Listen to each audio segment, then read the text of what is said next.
कैसे हैं आप लोग। आशा करता हूं कि बहुत अच्छे होंगे। यस, मैं भगवान से यह प्रार्थना करूंगा कि आप लोग बहुत अच्छे रहो, स्वस्थ रहो, मस्त रहो। जी हां, छुट्टी का दिन, लेकिन कल बाजार को लेकर थोड़ा सा कुछ ट्रिगर पॉइंट इंपॉर्टेंट है कि कुछ न्यूज नेक्स्ट वीक क्या क्या हो सकती है जो बाजार को प्रभावित करेगी, उस पर आज हम बात करने वाले हैं। जी हां, कोई छुट्टी का दिन नहीं, लगातार बाजार खुला रहेगा। कुछ इंपॉर्टेंट ट्रिगर पॉइंट आपके लिए जानना बहुत जरूरी है, क्योंकि लेंसकार्ट आईपीओ भी हो सकता है किसी को मिला होगा। क्या कंडीशन हो सकती है, कल क्या करना चाहिए, मेरा व्यू क्या रहेगा, आपके पोर्टफोलियो अगर कल बाजार में थोड़ी बहुत भी रंगत बदलता है बाजार, तो क्या कौन कौन से म्यूचुअल फंड में आप निवेश कर सकते हो एज ए लमसम, उसके बारे में ही बात करेंगे। जी हां, ऐसी वीडियो ना हो, ट्रम्प की चर्चा ना हो, ऐसा हो ही नहीं सकता, उसके बारे में चर्चा करेंगे। रिसेंटली सब कुछ रहेगा, बहुत इंपॉर्टेंट वीडियो हो सकता है। ट्रिगर पॉइंट क्या हो सकता है चर्चा करेंगे। वार्निंग, यूएस मार्केट बाजार के लिए कौन सी वार्निंग को लेकर लगातार लोग डर चुके हैं इस समय, क्योंकि सबसे ज्यादा मैंने क्या बताया था कुछ वीडियो में कि भाई अगर हम गिरेंगे ना तो इसके पीछे यूएस हो सकता है। जी हां, तो यूएस में ऐसा क्या हो रहा है, कोई डेटा आने वाला है या कुछ डेटा आ चुका, उसके बारे में चर्चा करेंगे। जी हां, लेंसकार्ट आईपीओ 1 लाख लमसम का फंड बताने वाला हूं। पोर्टफोलियो, क्योंकि आप लोग कुछ ना कुछ गलती करते हो म्यूचुअल फंड पोर्टफोलियो में, चेकआउट कर लो। कुछ लोग के पोर्टफोलियो हमने पिकआउट किया है, चलो देखते हैं। सबसे पहले इंपॉर्टेंट है कुछ ट्रिगर पॉइंट्स, कुछ इंपॉर्टेंट न्यूज। जी हां, एआई बबल, इसके बारे में काफी चर्चा इस समय चल रही है और बड़े बड़े दिग्गज ने कहा है कि देखो बहुत सारे जो शेयर खासकर यूएस बाजार में हैं उनका वैल्यूएशन बहुत ज्यादा हाई हो चुका है। मतलब पिछले 2 सालों से अगर बात करें रिटर्न्स के मामले में, जैसे एनवीडिया के एग्जांपल लेंगे, अब 2 साल से रिटर्न इनका बहुत ज्यादा दिखाया जा चुका है, वैल्यूएशन बहुत ज्यादा है। तो ऐसे में खतरा बन चुका है कि भाई एआई का बबल फटने वाला है। मतलब जितनी भी एआई कंपनियां हैं, उससे रिलेटेड जितने स्टॉक है, ये बड़े बड़े दिग्गजों का कहना है कि जितने बड़ी बड़ी कंपनियां हैं हो सकता है यहां से क्रैश आउट हो जाएं। ठीक है, उसमें से एनवीडिया का भी नाम आ रहा है। ठीक है, तो इन चक्कर में थोड़ा सा ना काफी लोग डर गए हैं और बिकॉज ऑफ एआई की वजह से भी काफी जॉब जा चुकी है। थोड़ा मैंने समरी बताया, इसका मैं आपको सोर्स दिखाऊंगा। ठीक है, देखो जितने भी एआई थेम स्टॉक्स जैसे एग्जांपल मैंने ले लिया है, वैल्यूएशन हाई, रिटर्न्स बहुत ज्यादा दे चुके हैं और ये एक रीजन है। दूसरा है sir job data. Job data की अगर बात करें ना तो काफी जॉब जा चुकी है। देखो यूएस का कनेक्शन डायरेक्टली भारत से आपको पता होना चाहिए। आईटी सेक्टर हमारे निफ्टी 50 का इंपॉर्टेंट सेक्टर है। 50 से 60% बिजनेस हमें यूएस से मिलता है, तो 100% अगर वहां बुखार होगी तो भाई छींके यहां भी आएंगे, इसमें कोई दो राय नहीं है। इसीलिए वहां का डेटा बहुत इंपॉर्टेंट। आप इन्वेस्टर हो, ट्रेडर हो, आपके लिए दोनों इंपॉर्टेंट होना चाहिए। अक्टूबर 2025 में 1.5 लाख नौकरियां खत्म हो गई हैं, कहां? यूएस में। और पिछले 20 साल का अगर आप एग्जांपल लोगे, पिछले 20 साल में सबसे ज्यादा हुआ है अक्टूबर में। ये बहुत बेकार डेटा है, मतलब अच्छा डेटा नहीं है, डिसअपॉइंटेड डेटा है। और कहा जा रहा है कि भाई 2025 में ओवरऑल जनवरी से लेकर दिसंबर तक 11 लाख नौकरियां जा चुकी हैं। ये कोई अच्छा डेटा नहीं है। और इंपॉर्टेंट ये भी है, ये तो नौकरी गई ही, साथ ही साथ technology sector, retail, service centre भी, सर्विस जितने भी सेक्टर हैं, सॉरी यहां सेंटर नहीं है, सर्विस सेक्टर जितने भी सेक्टर हैं ये भी थोड़ा सा दबाव में है। दूसरी बात इंपॉर्टेंट है कि भाई यूएस को लेके यूएस में कितना ज्यादा कर्ज है। अगर कर्ज की बात करोगे तो लगभग 38 ट्रिलियन डॉलर का कर्ज यूएस में हो चुका है, यूएस का, जो उसके जीडीपी का लगभग 325% है। आप समझ रहे हो, जीडीपी का 325% है, मतलब इट्स मोर देन एक्सपेक्टेड यार। तो ये डेटा है ना, ये थोड़ा डरावने वाला डेटा है। मतलब यूएस का जो डेटा है ना, अगर ये इंपैक्ट करेगा तो नेक्स्ट डेफिनेटली जो वीक आने वाला है ना, इसमें भारतीय बाजार पे इंपैक्ट पड़ सकता है। ये इंपॉर्टेंट है। कुछ और ट्रिगर पॉइंट बहुत इंपॉर्टेंट रहेंगे। जी हां, इन्फ्लेशन का डेटा आने वाला है, भारत और यूएस का दोनों का डेटा आने वाला है, जो इंपैक्ट करेगा बाजार को, लेकिन मुझे लगता है उतना ज्यादा इंपैक्ट नहीं करने वाला, लेकिन डेटा इंपॉर्टेंट रहेगा। दोनों के डेट अलग अलग है। जी हां, यूएस चाइना डील एग्रीमेंट, अभी भी एग्रीमेंट साइन नहीं हुआ है, क्योंकि कोर्ट का, सुप्रीम कोर्ट का वेट डेफिनेटली भारत भी कर रहा होगा, चाइना भी कर रहा होगा।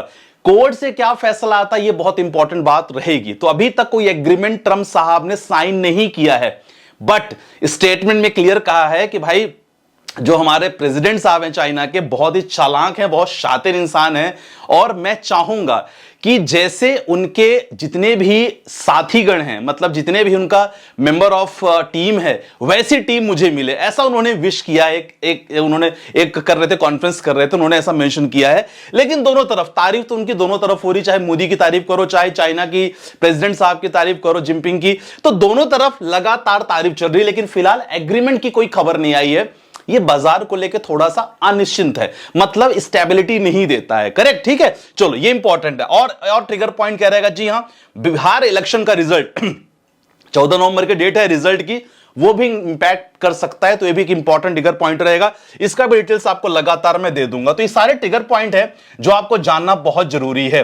चलो, लेंसकार्ट आईपीओ को लेके आपको जरूर मन में होगा कि देखो लेंसकार्ट आईपीओ सर मुझे मिल गया है। मैं आपको देखो, मेरा व्यू है, कोई इन्वेस्टमेंट एडवाइस मैं नहीं दे रहा हूं आपको, मेरा ये व्यू है पर्सनली कि अगर आपको मिला है, क्योंकि 95% जो इसका जीएमपी है ना सर, ये क्रैश हो चुका है। शुरू में हमने देखा था वैल्यूएशन बहुत तगड़ी थी, जीएमपी ग्रे मार्केट प्रीमियम कमाल का था, अभी गिर चुका है। तो उम्मीद जता रही है लिस्टिंग में या तो फ्लैट लिस्टिंग हो सकती है या तो 3 से 5% तक एक्सपेक्टेड हो सकता है, ये एक्सपेक्टेड है, ठीक है ना। तो ये चीज हो सकता है। मेरा व्यू क्या है कि भाई जब भी आपको आईपीओ मिलता है ना, सबसे पहले आपको प्रॉफिट बुक करना चाहिए, ऐसा मुझे फील होता है।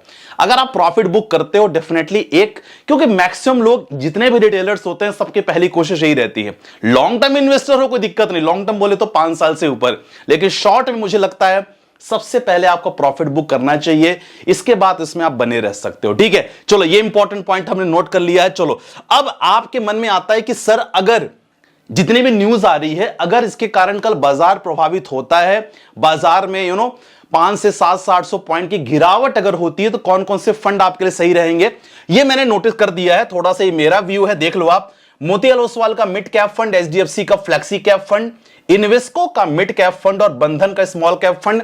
Target should be more than 5 years. Short term target मैं बिल्कुल नहीं दे रहा हूं आपको। अगर 1 लाख का है तो सर आराम से सभी में 25 और 25, कोई दिक्कत वाली बात नहीं है। आराम से सभी में 25 आप कर सकते हो, लॉन्ग टर्म इन्वेस्टिंग का फायदा उठा सकते हो।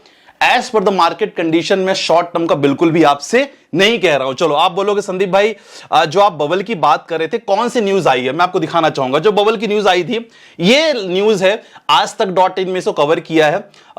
एआई बबल के बारे में पूरा बताया, यूएस में क्या है, 1.5 लाख से ज्यादा नौकरियां भी लगभग जा चुकी हैं। तो ये चीज आर्टिकल लगातार उन्होंने दिया था, उस आर्टिकल में क्लियर उन्होंने मेंशन किया है कि because of this Dow Jones में भी लगभग 0.8% गिरावट देखी गई थी शेयर बाजार में। और इंपॉर्टेंट है एआई के कारण है, और बहुत सारी अमेरिकी जो कंपनियों वहां भी बहुत सारी छटनी हुई है, ठीक है, और इकोनॉमी पे भी दबाव हो रहा है जीडीपी को लेके। तो ये चीजें हैं, प्लस यहां एक इंपॉर्टेंट फैक्टर हो जाता है भाई ट्रंप साहब का ये टैरिफ वॉर, इसके कारण भी बहुत सारी नौकरियां वगैरह भी काफी जा चुकी हैं। तो ये जो संकट के बादल है फिलहाल यूएस में ज्यादा दिख रहे हैं। देखो इसका इंपैक्ट क्या पड़ता है, क्योंकि सबकी निगाहें सुप्रीम कोर्ट की हियरिंग पे है, जिसका अगला मुझे लगता है हियरिंग 5 दिसंबर को आने वाला है। तो वही इंपॉर्टेंट इवेंट है, जरूर नोट कर लेना उसके बाद।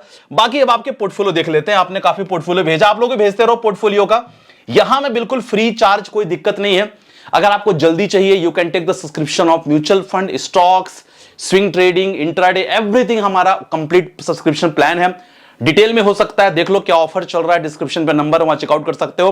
क्रिप्टो पे लगातार हम लोग सेशन चेक कर रहे हैं, तो CoinDecis का भी डिस्क्रिप्शन लिंक डाल दिया, वहां अकाउंट ओपन करो और यस आपको कम्युनिटी ग्रुप में ऐड कर दिया जाएगा। चलो कुछ क्वेश्चंस ले लेते हैं, देखते हैं क्या गलती आपने किया है। पोर्टफोलियो बंधन स्मॉल कैप 3000, वाइट ऑक mid cap fund, SBI large and mid cap fund, Jio flexi cap fund लिया है, नेस्डैक 50 फंड्स ऑफ फंड। देखो फंड्स ऑफ फंड लेने में थोड़ा रिस्क रहता है, मोर देन 7 to 8 इयर्स का प्लान रखना। जियो का फ्लेक्सी कैप फंड बिल्कुल नया है, अगर आपने ले लिया है तो शॉर्ट टर्म बिल्कुल भी मत करना, over the period of long term करना। बिल्कुल बाकी करने दो, कोई दिक्कत नहीं है, डरने की कोई बात नहीं अमित भाई, है ना। देखो शॉर्ट टर्म में अगर आपने कुछ ऐसे फंड्स ऑफ फंड लिए हैं तो शॉर्ट टर्म में कभी मत उसमें निकालने की कोशिश करना। अगला क्वेश्चन, पोर्टफोलियो रिव्यू करना है। Invesco, Nippon India, Motilal small, बंधन, ये सारे छोटे छोटे स्मॉल कैप फंड लिए हैं sir. Target more than 5 years, आंख बंद करके, क्योंकि आपने स्मॉल कैप लिया, 1-2 साल के लिए अगर ले रहे हो प्लीज निकल जाना। मोतीलाल का mid cap, Invesco mid cap बढ़िया है, 30,000 के एसआईपी कर रहे हैं, बहुत बढ़िया। 10% लगातार इंक्रीज करेंगे, मार्केट गिरेगा तो भी। 1 साल 7 महीने में पोर्टफोलियो 6,40,000 हो चुका है। 12 साल में 1.25 सीआर बिल्कुल हो सकता है, कोई दिक्कत नहीं। 12 साल में 1.25 सीआर एक्सपेक्टेड है, कंटिन्यू करते रहना बिना रुकावट के साथ। संदीप सर रिव्यू कर लीजिएगा पोर्टफोलियो। कैलाश जी का क्वेश्चन है, 5,000 के एसआईपी चल रही है 15 साल के लिए, गोल है 15 सालों का HDFC mid cap, Axis mid cap, Parag पारी flexi cap, potential large cap. यहां लार्ज एंड मिड कैप कर लो और बेटर रहेगा, बाकी सब बढ़िया है। बंधन टोटल मार्केट इंडेक्स फंड में 40,000 के एसआईपी किया हूं। देखो एक ही फंड में इतना ज्यादा एसआईपी मुझे नहीं लगता सही है, बाकी आप लोग मुझे बताओ क्या हो सकता है, क्योंकि 40,000 आप कर रहे हो, एक ही फंड में कर रहे हो।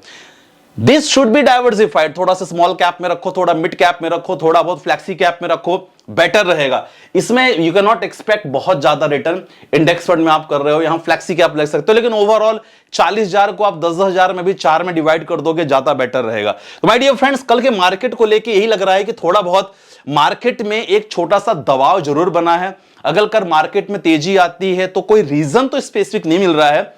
वैसे उम्मीद है कि कल मार्केट फ्लैट ओपनिंग होगी, बाकी देखते हैं कि मार्केट ऊपर जाता है या नीचे जाता है, तो कल के मार्केट डिपेंड करेगा। ठीक है, तो आज की वीडियो में बस इतना ही।